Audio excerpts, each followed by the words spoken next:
So, clearly these are very, familiar characters, but this is a very different take on them. What can you say about this version of this famous character you're playing?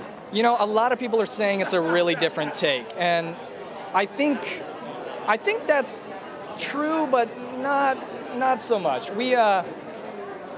First off, Jughead and Archie and the Archie comics have had so many universes and so many iterations that we're actually just including ourselves in a universe of mystery, in a universe that's a little darker and grittier, that's already apparent within the digest, that's already apparent within the comics. I mean, we are definitely trying to take this to a more modern route, but it's not something that hasn't been done in the new iteration of Archie by Mark Waid and Fiona Staples. It's not something that hasn't been touched by Zdarsky and Jughead. So yes, it is.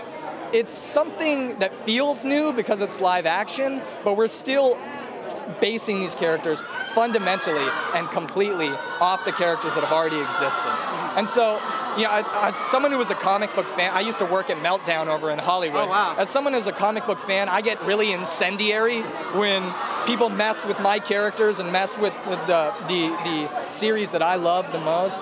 So we know that we don't want to do any injury to the people who have been reading Archie comics since, well, most of them have not been alive since the 40s. But, right. But for the long-lived, huge fans of these comics, I know personally I don't want to anger the crowd that I feel so very part of. Do you know what I'm saying? Oh, yeah. So I think talking about it as if it's something different is not necessarily the case. Because it is something new, it's live action, it's something that's brand new, and the Archie characters are going to be taking new life, but it's still fundamentally based on the characters that have existed in the comic form. How sort of weird and offbeat are the things going on around them, though? Since obviously we know that there is a sort of mystery death, and so how sort of strange do things get around them? In terms of strangeness, there was Archie's Mysteries. Yes. And it's kind of like that, but it takes itself much more seriously. We're pulling on some pretty heavy film noir elements. Jughead himself is the narrator and very much the detective character of this Archie universe.